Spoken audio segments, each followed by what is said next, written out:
Hello and good morning. Be awesome at facility management. Be awesome at FM podcast viewers, listeners, followers, subscribers.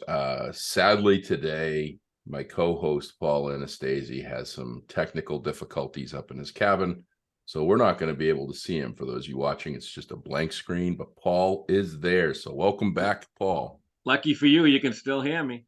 Yeah, absolutely. Well, we've got another awesome guest here today, but before we get to the guest, I have to share this, and I'm kind of glad that Paul's video isn't working because I could just imagine his head increasing in size as I read this. I have a tool called My Podcast Reviews, which aggregates and puts together all of our ratings and reviews across the interweb, and I get them a couple of days before they get pushed out to the platforms. And so I was looking this morning because I got an alert that we got another 5-star rating and review on our Be Awesome podcast, which Paul has been a guest on once and a co-host last week. We got a 5-star review here, Paul. It says, "Guys talking feelings, what? I may be biased as I've known Josh for close to 20 years. I just met Paul, and well, everyone should have a Paul." So you are now mentioned and talked about on the Be Awesome podcast reviews. It should release today, and man, I think you might go off on your own, start your own channel called "Everyone Needs More Paul." I think right now I got to go and open the window so I can There's not enough room in here right now. I need maybe the slider. I might have to open the slider here. Yeah, well, you just do what you got to do. We're not going to be able to see it. But no, this is Paul. Paul has been running around with me, and he's made a lot of new friends lately, and they've all become raving fans, which is great. And this week we get to see old friends in New Hampshire. Yes, good that's old right. Friends. Yeah, heading up to good old Portsmouth, New Hampshire, and we'll see Bobby B in person and 222 other facility professionals for 2 days for the Northern New England Facility Masters Conference, and we're going to talk about the importance of professional development with our guest, who has been waiting patiently here. I met Brandon Chabola. I know we've met in past and crossed paths in the past, but this is the power of LinkedIn. I think a lot of our connection and getting together to this point has been through LinkedIn and through content sharing and discussions and comments and things like that. But Brandon Chabola is the Director of Facilities at Penn Hill School District in Pittsburgh, in the Pittsburgh area, right, Brandon? Yes, Josh. Yep, Pittsburgh, Pennsylvania. Just wanted to make sure I had the area down right. Been a facility What's director. the weather like down there in Pittsburgh today? Rapidly changing. Yesterday was 71 degrees. Today it's 30. Amazing. Yeah, I got up this morning here. I'm on the top of a mountain, and it was 34 degrees. I said, that's great. And it was raining, so it was taking the snow away, and it dropped to 25 in like an hour and a half. Ooh, that's brutal. Yeah. We're gonna be 40, and it's gonna melt whatever little snow we have, and then it's gonna do a hard freeze. We're gonna be at like 9 later today. So we've got Boston. No snow here, so I'm happy for that. Yeah, we've had 7 inches this year. Yeah. It's like this the worst snow season we've ever had. But I'm okay with it because home heating oil prices are the highest they've ever been. So bring on the warm weather for a year. But Brandon, so tell us a little bit about you. One of the questions I've been asking lately is, when did you know you wanted to be facilities professional in education? Did you grow up in kindergarten and say, I just want to be a facility director when I grow up, or how did it all happen? No, I didn't know. I'm still kind of waiting to grow up too, if you ask my wife. Yep. I got the same problem, Brandon. I got the same problem. I kind of grew and developed into it, I think, is the easiest way to put it. Yeah. So how did you start? What did you didn't go to school to be a facility director. So you went into a school district and just started at what position? Yeah.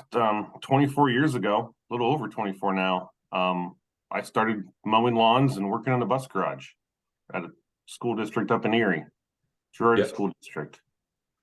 And then at the time I was a young parent, needed insurance, and opportunity arises where I can get into the school district that had good insurance. Yeah. And is it the And same school district that you're working for now? Has it been one No, district? I actually just left Gerard last January, a year ago. Okay. wow. And so how does someone go from mowing the lawns in a bus garage to, because we're going to talk about your involvement with your state association and everything, but how did you grow into to where you are now? Was it just you educating yourself? Was it someone took you under your wing? Tell us a little bit about that. I always had the drive where I wanted to move up either to another position, or actually at one point I had a dream to open up my own detail shop and detail cars. So actually while I was mowing lawns, I gave myself kind of a timeline saying, hey, if I'm not moving up in like to the maintenance, doing maintenance in the buildings, I was gonna go into detailing. And as luck had it, I moved into the opportunity opened for me to move into the buildings. Very, very short stint as a custodian during the day, then maintenance position opened up, and it's a smaller district, so it's a jack of all, master of none. Yep. Did HVAC, kitchen repairs, plumbing, carpentry, electrical, you name it. So with that, I went to Votech and did the industrial electricity, all the HVAC courses, have my license, and I was doing that for 12 years as maintenance, and had a superintendent come to me that I was working for, and he said there's local colleges opening up a satellite campus near us, and they're going to have a facilities management associate's degree. He goes, I think you should look into it. So that was the start of my career to moving into management. So you went back to Voc Tech after graduating high school while you were moving up in the ranks at the school district. Yes. How was I that? think one of the most important things that I pull out of that story is that you had a direct supervisor, a leader that saw the potential and helped you move up and move along. So many times we've talked about this, that people are afraid to empower their people because they're afraid they're going to lose them. That little cartoon that we put up on a lot of our talking things, Kenny and I, it says, what if we train them and they leave? And then it says, what if we don't train them and they stay? Yep. So I think it's really important that you had someone that saw the future and saw the potential in you and gave you that little nudge to move you along. I think that's so important these days. Yes, absolutely agree. Grateful for him for doing that. And then I had continued support going to get my bachelor's degree business admin, because I knew the possibility that the school board is going to want the facility director position to have a bachelor's degree, not just an associate's. So I was able to do that. And when my supervisor at the time retired, I interviewed it and got it. And that was July of 2016. Wow. Yeah, good for you, man. That's pretty cool story. You went to SNHU online, right? Did you do that? Yeah. Yep. That's what a great program that is. My fiance did it too. She went back to school and got her bachelor's through that program. It's amazing. I envy anybody that can do it, because I tried online to finish my associates and failed miserably. I got worse grades not going to the school than I got when I was at the school, which I didn't think was possible. No distractions, and I still screwed up. Yeah, there was some challenging times, that's for sure. I think actually my most challenging semester I had is with my associate's degree. I was lucky through the whole, I think it took me 3 years to get, and it was all obviously at nighttime, and I was lucky enough through most of it where I only had to go 2 nights a week. All my classes lined up to be both at the same time. The last semester, they did not. So I was there 4 nights a week. And mind you, at the time, I have a family already, have a daughter. She's involved with sports. So trying to make all of that happen, plus 40-hour job and school, it was challenging. It took a lot.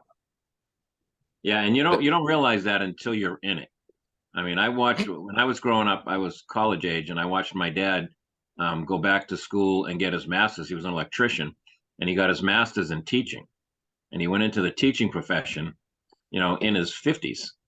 And it's like, I watched him do it. I mean, he took vacation time to take a 1 week class. He'd go night school. Back then, there was no internet and there was no, online courses. So he had to be physically present. And I thought nothing of it until I was married, had young children. And, they're talking about just going back and do trainings at night and things like that. And it's quite a juggling act. I know what you went through. Yeah, but it's all worth it in the end. I don't regret any of it. No. Well, it's like you had it all planned out. Yeah. Yeah, you say that now, right? Yeah. I had it all planned out. That's just the way I drew it out in the locker room, right? Exactly. Yeah. Somebody had it planned out for us. We just didn't know it. Now, were you going to start a car detailing company because you like detailing cars, or you like the opportunity?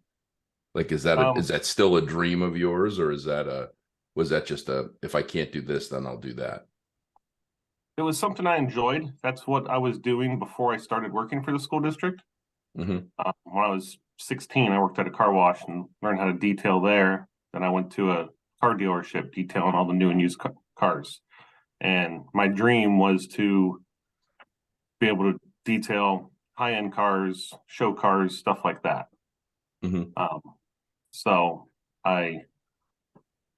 what I thought about doing as a full-time job, but then I realized that Erie gets 180 inches of snow a year, and winter lasts almost 6 months. Yeah. So you're only detailing really nice cars for 6 months a year at best. Yeah. Well, a lot of the really nice cars never get out on the street. They just get dust on them, and you have to go in every month and give them a polishing. These massive collections people have, but no, that's pretty. That's pretty good. A friend of mine did that, but he was in Texas. They have a much longer season. Yeah, and he went into car detailing. They've been getting more winter than us, so we got to be careful. You got to be careful. So, do you ever think about what if the superintendent didn't tell you about the associate's degree, or do you think you still would have had figured it out or had that drive, or do you think that push, encouragement was really what got you to where you are today?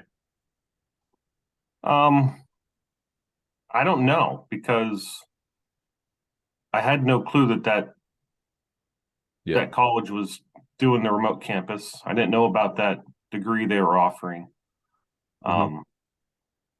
I knew at a time where I wanted to be in some kind of leadership role, just because I've had some bad bosses Mm-hmm. in my past, and I didn't want to treat people like they did. I wanted to be able to treat people right, with respect, and lead by example. So my question here, I mean, I had the same thing with the superintendent. Do you have someone that you got your eye on, that you would push and move up and be a mentor to? From my old district, I did. There's actually had a couple people. One person I saw the potential in him just to move up into the maintenance ranks, because he started out as a custodian and went onto the grounds. Tried mentoring him, and unfortunately it didn't work out. He went into different endeavors. But then there's another one there that I have seen the potential in. He's still there. He's not sure if he really wants to be in a supervisor role, but just recently he became the union rep for the department. And I've been supporting him and kind of pushing him to do that because he has great care for people. Always wants to help out. He's always the one volunteering with his kids' sports and helping coach and stuff like that. So he's got the right demeanor mentality for it. That's funny that you say a union rep. I mentor a young facilities director in Salem, Mass, and he came up out of the ranks as a custodian and was the union rep. And I think that they see both sides when they're a rep. They have to hear from their people, their membership, but they also have to sit and meet with the administration. So that to be a good union rep, you need to hear both sides and then decide what you feel is the right thing and the right way to go. Absolutely. And I was one of my many positions I've held at Girard is I was a union rep for a few years and helped negotiate contracts and having those monthly talks with administration. It's definitely eye-opening. You definitely learn a lot from it. Yeah, for sure. And I go back to the superintendent that I had when I was in a small district, 5 schools in Watertown, Mass, and she was my mentor. And I decided that I was going to interview in the neighboring town in Newton, which had 23 schools, 100 custodians to supervise, maintenance force, and the whole bit. And I went to her and sat and talked with her, and I said, what do you think? And she could see the excitement that I was looking to get to a bigger district. And her comment was, and I wasn't sure how to take it at the time. She said, I know that you are ready for Newton, but I'm really not sure that Newton's ready for you. and I said, well, that's pretty interesting because she lived in the city of Newton and she knew what it was like, and it was a whole different demographic than Watertown. But I ended up going there, getting the job, and stayed 16 years before I retired from there. So we ended up being ready for each other, I guess, in the end. Awesome. You said something interesting when we were talking about the mentoring. That you said you pushed. You're pushing this person because you see the skills that they have. There's a pretty interesting. There's a talent to that because there has to be a point where, and I've done this. I've failed miserably at pushing people to go to something that they really didn't want to go to, right? Yep. And there's that balance that you have to have where it's encouragement and exposure of opportunity, like your superintendent did, opposed to pushing. You kind of related to your kids. I know I did it with my teenager when he was growing up. I was pushing him to play sports. Well, why? Because everybody plays sports, and that's what you do. And you play all the sports, and you find the one that you like. Well, guess what? Doesn't like sports. And I never really asked him, and that's the critical failure point. Is that how did you come about figuring out that balance? You still working on it? Do you think you've got a pretty good dial in? I have this conversation with leaders all the time where I say, if I were to survey your team, how many of them would tell me that your leader, knows what they want to do in life, what they want their career path to be? Because there's some people out there that could be CEOs and superintendents and high ranking of business officials or what have you, and you know what, they're okay with just doing what they're doing, whether it be a custodian, a bus driver, whatever it is. That's where they like, and that's where they want to be, regardless of what their talent or skill set could get them to. Yeah, I'm still figuring it out. Yeah, I think we always will be trying to figure it out still. We get into the conversations and just to let the conversation carry itself, kind of. yeah. I mean, you like for the person I was talking about. I mean, I see how he deals with his, like I was talking about his kids and helping out there. I see how he offers up to volunteer his time to help maintain the softball fields during the summer. I watched how he'll interact with teachers and stuff like that. He's able to keep his cool. So you see the potential in them, even though they may not see it themselves at the moment. And you just try and bring it up to, and you point those potential is out to them. Is give them the belief, and let them take it from there. And a lot of times they don't believe that they can do it. Well, we that's, see it. You know, yeah. I see it with Z in Salem. You know, he's a young guy and he's questioning things that he doesn't need to question. He's got it. You know, Oh, he's Z, got it. Z He can do definitely, it. Z definitely has it. That he is, yeah. Yeah, well, we're all creatures of comfort. Yeah. We get comfortable and secure in where we're at, and to make change is hard. Going to school, college as an adult with raising a family wasn't easy. It was hard. When I decided to leave Girard and come down to Penn Hills, that was one of the hardest decisions I ever made, especially working Did in you one have to place for move? 23 years. And from 20 to 43, most of my adult life, I was in one place. Wow. Yeah, How far? that's a big job. How far apart are they geographically? 2 hours. Wow. So you had to pick up your life and move, or I mean, you're not doing that commute, right? No. We picked up our life and moved. I mean, my daughter's 25, my stepson's 19. So he was a senior in high school at the time. So I didn't want to move him down to Pittsburgh his last half of his senior year. That wouldn't be right. Plus, he plays a spring sport, lacrosse. And also at the time, we had Erie has a local OHL hockey team, the Erie Otters, and we were housing one of the players that season. So we had him in the house. So I wasn't going to sell the house right away. So I ended up getting an apartment down here in Pittsburgh. My wife and stepson are up in Erie. I'd travel home on weekends, and then Sunday evening or early Monday morning, I'd head back down and go to work. Wow, that's quite that's a juggling act for sure. I mean, I went 4 miles, and I questioned what I was doing. I can't imagine 2 hours and uplifting my family and just moving. Wow, that's great. I give you so much credit for doing that. Thanks. Did you get any good?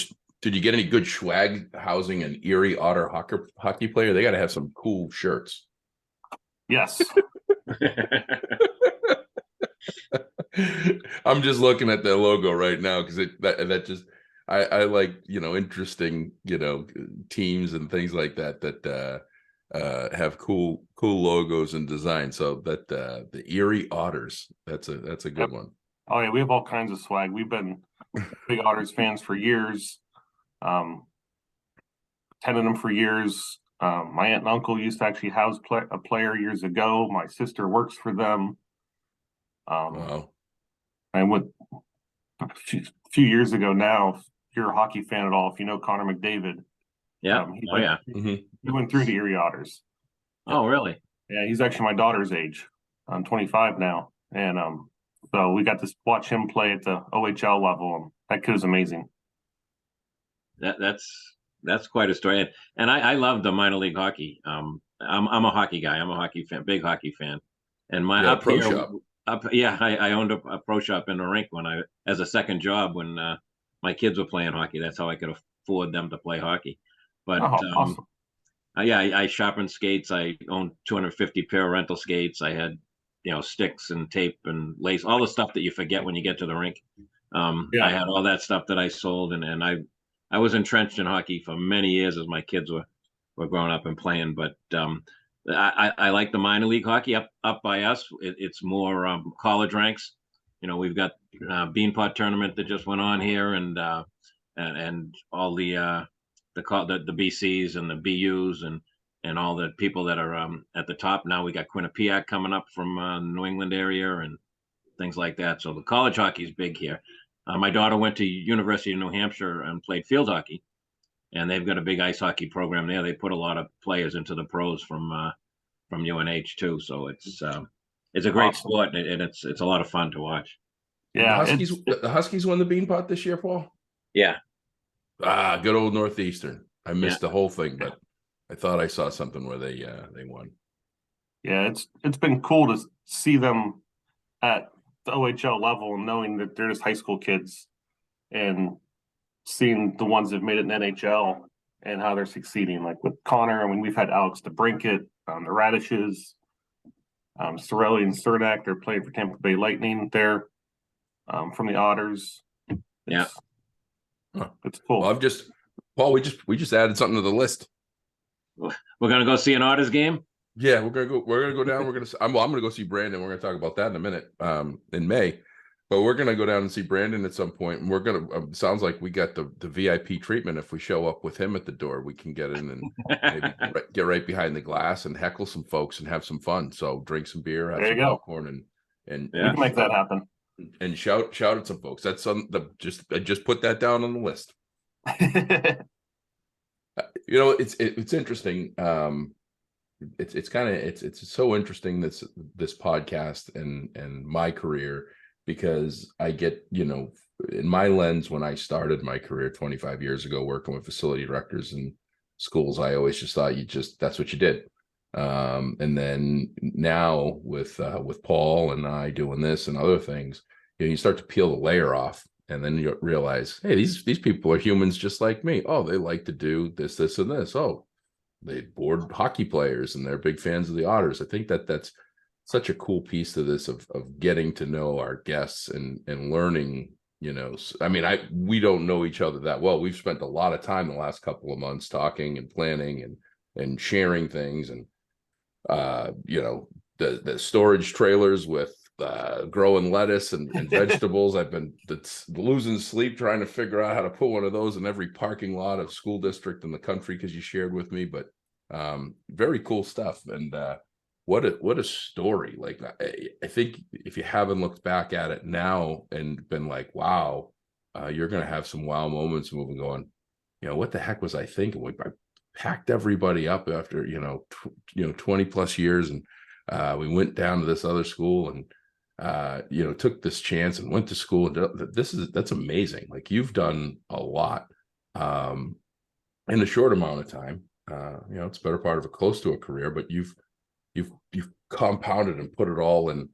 You did it all at the same time. Most people go to school, then go to another school, then go and work, then then maybe move someplace. You're just like, yeah, I'll go to work, go to school, pack up, move, do all this stuff. Perfect. It's pretty amazing. You've made the most of your 168 hours in a week. That's for sure. It's been a crazy journey, and I think the biggest thing I can look back on now is even just 3 years ago. If you have asked me what I'm going to do when I retire, I was going to tell you that I was going to mow lawns at a golf course and golf. Yeah. And I was hoping to retire early, because with the Pennsylvania state pension, I'd be able to do that. And now, taking this job down here and looking at other opportunities, like finally making that leap out of my comfort zone. Yep. I'm like, what other opportunities are there that I haven't thought of yet? I mean, I think about wanting to consult and stuff down the road, but who knows what it's going to turn into? I don't know. Yeah.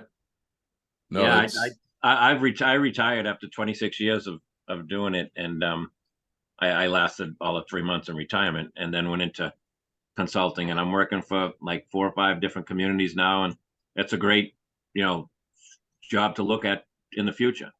I mean, I think you're doing the right thing now, and it's funny, Josh, that I think we've heard this story about picking up and moving when we talked to Keith in New Rochelle, right?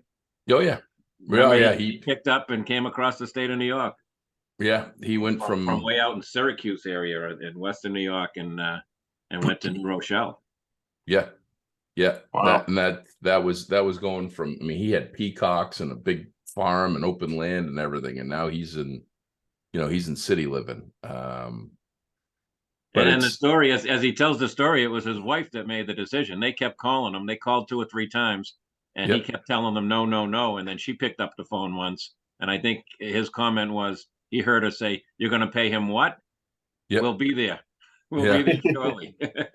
Yeah. No, he's, yeah, that was, but that, again, that's, you got to do a lot. I don't I can't relate to that. I live in the house that I grew up, or I live on the property I grew up in. Like I've got almost 40 years on the same property. The house in front of me was my mother's, and the house that I live in with my family was my parents until they got divorced in the worst economic time in history. And I figured if anybody was going to take advantage of my parents, I might as well continue to be me. So got a good deal, and I moved next door to where I lived. So I think that's a New England thing. I think yeah. I see that happens a lot more in our area than other areas. Yeah, well, I mean, I can't when it happened, it was a bad time. Houses weren't selling, and I love the property, and it's been great. And I joke about it and say, because I want to move to New Hampshire at some point in my life. But we talk about it all the time. But I don't know if even a good opportunity, I'd struggle with packing up and moving. Probably because we get just so much stuff here that it would just take us about 3 years to get rid of it. But Brandon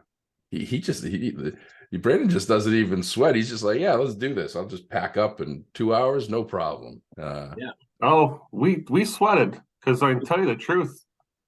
I wasn't looking for a job. I got a phone call. Yeah. Saying, hey, would you be interested in this? They need some help. Having troubles finding a facility director. Had an interim there at the time. And the interim's one that called me, John Frumbaugh, and he's a PASBO liaison. So I knew him from the facility chapter that I was a part of up in the Erie area. And talked to my wife about it, and we prayed about it, and felt this is where we needed to go. That's wild. So we went from one day just planning our next vacation, or figuring out what next day was, going to have to shovel snow, since this was coming up in the winter season. And then all of a sudden we're looking at packing up the house, trying to get it ready to sell, and find an apartment down here. Wow. All in a matter of a month and a half. Oh, wow. It takes us years to plan something like that. Yeah, even if I started now, it'd probably be a while before I'm looking to move to our beach house in New Hampshire, and we started thinking about that 10 years ago. Yeah. And we're still not there yet. Well, it's that creature of comfort. You just gotta pull a cord, pull the Band-Aid off, and just go. Yeah. Wow. Well, let's because you mentioned John, and John's a great guy, and it's a good segue into the importance of professional development. You and I have had a couple of conversations. We talked about Wayne McCullough, who was the executive director of Pennsylvania ASBO prior, recently retired. We've just talked about the importance of you continuing your education to get to where you are. You're putting on an event. You're part of a group, the WPFDA, the Western Pennsylvania Facility Directors Association. Is that a part of ASBO, or is that something is it separate, its own entity? We're a part of PASBO. Okay. The state association. It's the local chapter. Mm-hmm. For PASBO, I guess, as a part of one up in Erie, Northwestern. Yep. Facility Director Association, and then down here it's the Western PA. Okay. And so tell us a little bit about the group. It's you guys, how many members do you have, and how many districts does it comprise of? And then we're going to get into this amazing conference you're going to have in May, that I hear you got one of the most okayest keynote speakers locked down, which he's Yes. excited about. Yes, the vendor show is going to be awesome. Our chapter is really big. We are comprised of several different counties, and there's probably over 120 school districts. So 120 facility directors are going to be part of our chapter. And the chapter's been going through some reorganization this year, trying to make sure we're holding meetings every other month, having professional development during the meetings. Vendors are a part of our chapter as well, so that's where we ask them to provide some kind of professional development training. No sales pitch whatsoever. It's been great. We've gotten great turnouts. Last one we had We had over 40 people at it. Wow. And it's just, and then this vendor show, the people before us have been doing it for years. This is actually the 38th year of the vendor show, but it was at a different date and location. And as you know, and we're still in a little bit of snow country. It was always in February, and 9 times out of 10 there would be a snowstorm during the show. And they kind of grew. They were bursting at the seams at the location they had it at. So all of us new officers, we decided to have it at let's change the date and do a new location, because that's what we heard from a lot of people asking if they could do that. So here we are. Yeah, you put this together. I mean, you went from talking about it to locking down a space, a date, and having the plan in like amazingly fast time. Yes. Because I mean, you called me and asked about me doing the keynote and sent over a paperwork and said everything. I actually left the date open, which I never do, but I had that. I mean, it worked out perfect. Which, Paul, if you want to come down, May 3rd, it's in Pittsburgh.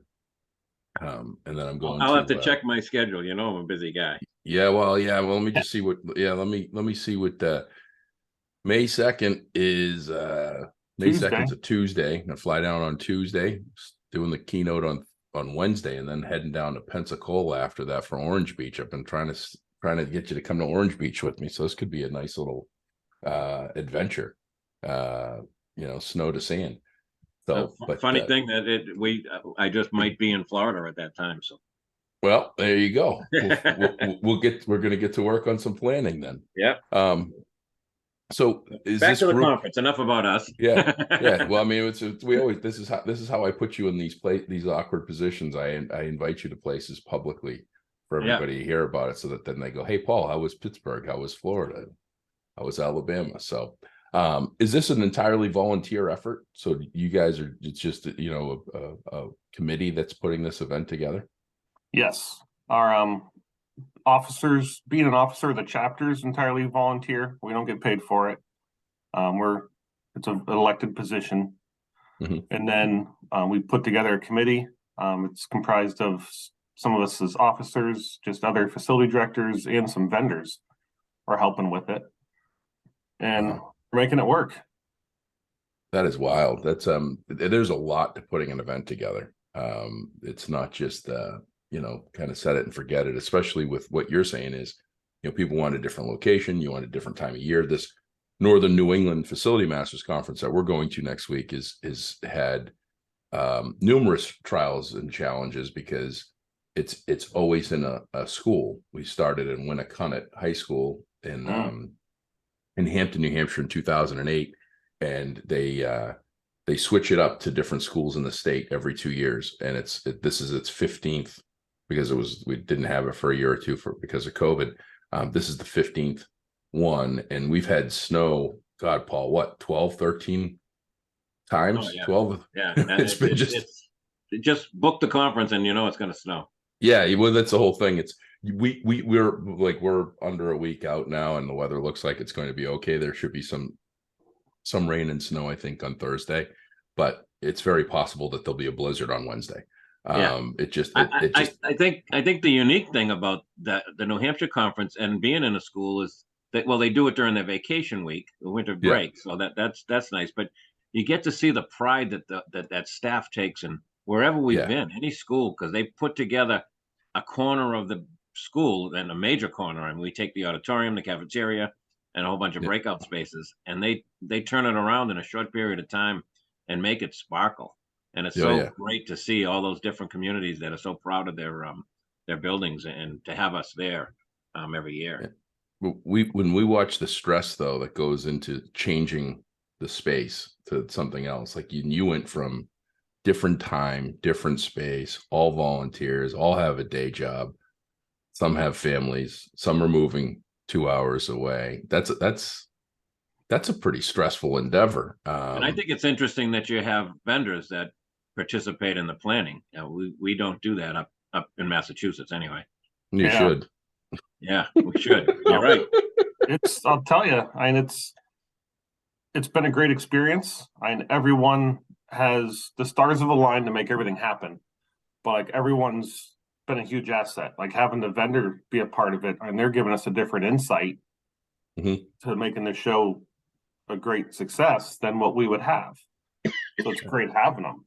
I mean, Yeah. we lucked out with being able to get you, Josh, and the dates worked out. Got lucked out with the venue, and it's Monroeville Convention Center, and it's perfect because we're not even the vendor show's not even going to be in their biggest room yet, and we can Wow. have like 120 vendors. Yep. So we can That's it can grow. yeah. No, that's cool. And Paul, to my comment of that you should have vendors involved. The biggest challenge is vendors, because I am one, or we're our own worst enemy. There's very few that when they get into a room of potential clients that they don't start shilling and selling for their own personal benefits and don't think about the greater good of all. Rising tide floats all ships, and that's kind of the important mindset that you have to have. But when you find that vendor or that vendor representative that can give that kind of dynamic insight, that's going to survey and talk to the other vendors and get that feedback, because that's the biggest challenge with what I see with organizations like yours is me as a vendor. If I came in and I had a booth and the show was terrible, I'm not going to tell you. I'm just not going to come back. But I'm not going to tell you the things that you could do for opportunity to make it better, because I'm going to be calling you tomorrow trying to sell you my widgets. And if I tell you that you did a terrible job with your show, then you're probably not going to take my phone call to buy my widgets, right? So Yeah. it's if you can have that vendor representative that's going to say, hey, what did you like? What didn't you like? It's anonymous. We're not going to say, Josh Peach, be awesome, says you stink. But we That's when also you get to see them in a different light. Yeah. When you're working with the vendors to put together a show like that, Yep. it's not like you're standing in front of them shaking their hand and they're trying to sell you something. Yeah. You see them in a whole different light, and you have a whole different appreciation for them. Yeah. Yeah, absolutely. And they're not just the salesman looking to make a buck on us. Yeah. Right. We even at our last meeting, our chapter meeting we just had, and we are looking to have more volunteers for the event just to help us on the day of the event. Yeah. And we were looking at the facility directors, and some after the show or after our meeting, some of the vendors came up and said, like, we'll help you. Mm-hmm. It's like, well, don't you want to be at the booth? He goes, we'll have people at the booth. If you need help, we'll help. Yep. Yeah. I mean, we did in Massachusetts, we did a real interesting, we had a real interesting concept at the social event at our dinner. We had I think we were in Salem that year, and we did a Vegas night where we rented roulette tables, and it was all for, play money. But we had the vendors be the dealers. Oh yeah, that's right. I remember that. And be the ones that are, spinning the ball on the roulette table. And you get to see them in a whole different light. They get to have one-on-one time with you, or a group at a table of 4 or 5 people. It was really an interesting concept, and everybody liked it. The vendors enjoyed it, the members enjoyed it, and it was all for play money. So no one was spending their own money to do it. It was a lot of fun. It was a good way to see vendors in a different light. That's a cool idea. Yeah. I forgot about that. You can use that idea. We didn't trademark it, so feel free to use it. I was a blackjack dealer that night, and I was just giving everybody a hard time taking all their fake money. Yeah, but it was fun, wasn't it? Yeah, well, it was fun. Other than the company that they hired was they played for keeps. We had to go through an intense training beforehand, and you couldn't. There was no joking allowed. Yeah, right. There was, you had to have your math down. That's why I didn't want to do the roulette wheel, the 36-1 payouts and all that stuff, and people wanting to put, $1.50 opposed to $1, and I didn't even have that. People throwing quarters on there, but no, it was definitely that was a very cool idea. That was, it's all about building comfort and relationships, and Brandon, I think, is what he's sharing and showing is that the relationships of that chapter. I mean, there's states that don't have 100 participants that come to this is just one chapter. And you're going to have about 100 vendors, right? Is that 100? Yeah.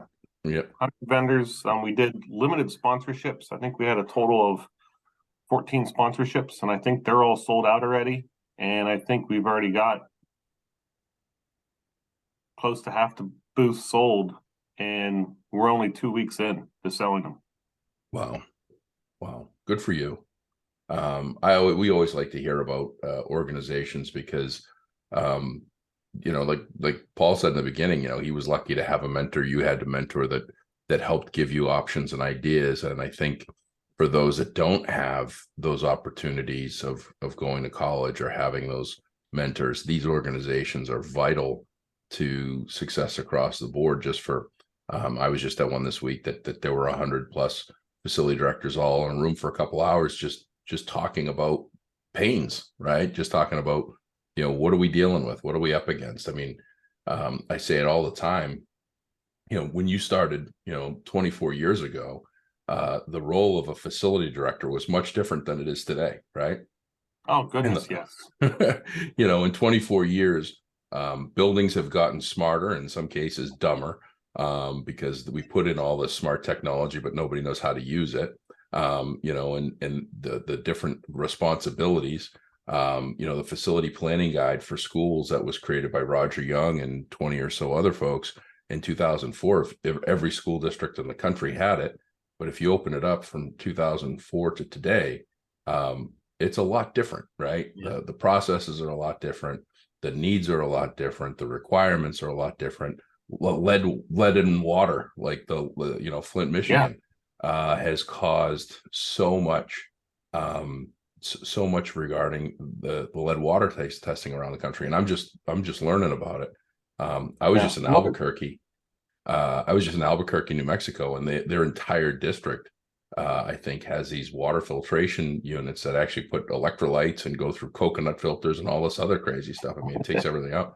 Those are expensive. Those are thousands of dollars each. Where 24 years ago, you just turned the hose on outside and you drank from it, right? Right. The football team used to drink from the hose.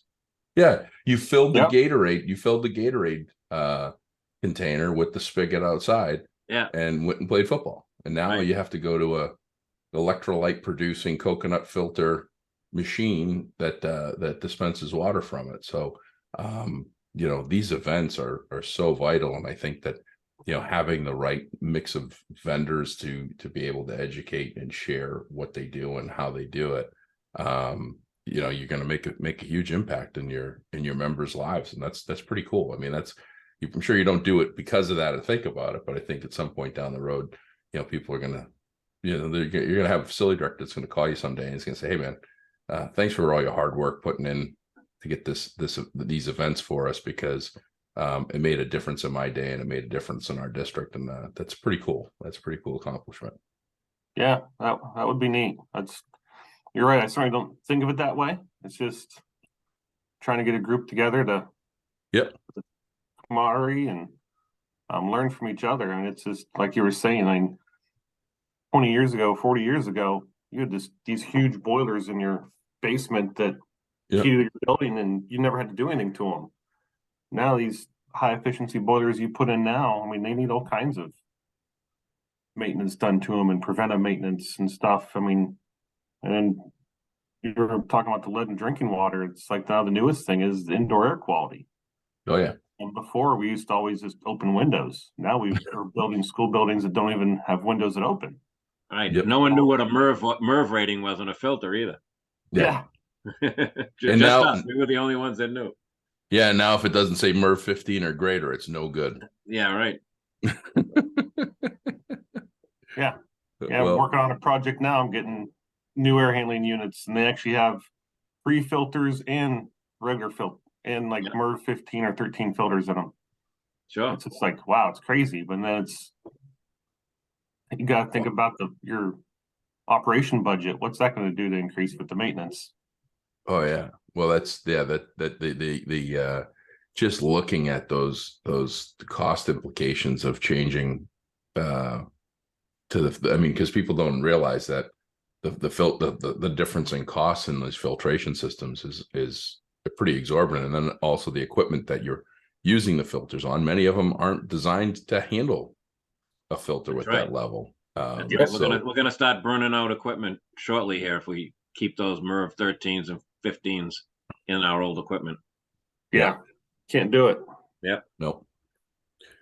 Well, this has been great, Brandon. You got to get yourself on the road here shortly. You're going to take a day or so of R&R. Appreciate this is the earliest podcast we've recorded to date, I think, Paul. So we've got that. We've got a new record to beat. I think we covered covered everything we wanted to get to today, and then some, including an Erie Otters game we got to plan on attending. Yeah, definitely. But before you go, Brandon, and thank you for giving us some of your time. Before you go, the event it's on May 3rd, and it's at the Monroeville Convention Center, just outside of Pittsburgh, Pennsylvania. And people can register. How can people register? How do they get a hold of you if someone wants to talk to you or wants you to mentor them a little bit or give them some of your wisdom and guidance if they want to reach out, or the best way to get a hold of you? I think LinkedIn is probably the best bet because that's how we hooked up. But yeah, I'm on LinkedIn. It's Brandon Chabola, Chabola, or give me a call on my cell phone, 412-660-4754. Glad to help anyone with questions. If you're interested in the vendor event, give me a call. Look me up on LinkedIn. I have posted the event on there. Registration's all through Eventbrite, and it's going to be an awesome event. And thank you for having me on the podcast. And I'm grateful to have you as a keynote speaker for the event. I think it's going to be awesome. It's going to be good stuff. Yeah, we're gonna make it awesome. That's we're gonna have a lot of fun. I'm really grateful that we've gotten to get to know each other and bounce some ideas off one another, and we'll continue that. And I'll put the link for the event on the show notes and on our YouTube channel on the video itself. And this has been great. Appreciate everything that you're doing and also your commitment. I think that's the big thing. The big takeaway for me is you've made a massive commitment, whether it was always intended or not, but you've made a commitment to excellence in yourself, which in turn brought excellence to your school district, which is helping support our kids, which is not everybody does that. So that's pretty cool. So thank you for doing that. And you gave your cell phone number. Yeah, so that. How many people will do that, huh? No, I'm the only one that's crazy enough to put my home phone number in places. So it's pretty cool when people do that, because it just shows their genuine interest in helping. I think it's crazy today with the lack of communication that happens with people that's direct, and people sending emails and they don't have phone numbers, and they don't put phone numbers on it to contact. It's like, I just want to talk to you by email. So I think that's great. So thank you for doing that. Yeah, thank you. I used to think it was crazy, but I read a book from Bob Goff, Love Everybody Always. At the end of the book, he puts his phone number in it, and he encourages you to call. And it's like, wow, that's impressive. So it's like, got to do it. I've got the book. I haven't read it yet. I did order it after you told me about that. He is semi-retired, so he's winding down a bit. Couldn't help but notice on his website his pictures of him wearing a Boston Red Sox hat. So that's already a good sign. So, but no, this has been great. I can't wait to see you. And I am delivering the keynote from 11 to 12 at the event. And then I'm, like I say, I'm shooting down to Orange Beach, Alabama afterwards. So I'll be getting down there on the 2nd, hanging out and having a good time. And then I'm going to enjoy the energy, because I think this is going to be action packed. So look forward to seeing my friends in Pennsylvania. And hopefully, Paul, you can fix your camera by the time we get this next episode. Yeah, I think I need a new computer. Is that in my budget? My Be Awesome budget? I got a calculator. That work? Yeah. We're gonna need to work on that. All right. But I think we're gonna have to figure something out, because that was kind of trippy. It was no one got to see it, but you were like Max Hedstrom. Here, turn your camera on. Let's see if it does. I was it going real to say quick. we Yeah, can let's- make let's- we can let's- show people. Let's It's close kind of out. Let's close out with the crazy. kind of a disco look after a while. Yeah, but- let's see if it's. And now it's not going to do it, right? Oh, that is fantastic. It fixed That's itself. how it After all works. that time I was in the dark, it fixed itself. Yeah, that is Uh, fantastic. Welcome back, Paul. We missed Yeah, you. So here I well, am. well. So do you Paul, have a shout out for us today? Have you know what? I don't have a shout out for us that today. means you owe us. You owe two next time. I owe two next time. I don't have a shout out for us today. I didn't look this morning. This is being the early morning one. I didn't plan properly. I actually, truth be told, I was thinking about having Brandon on the Be Awesome only podcast. Last week threw me for a loop. Having you on both really kind of messed me up.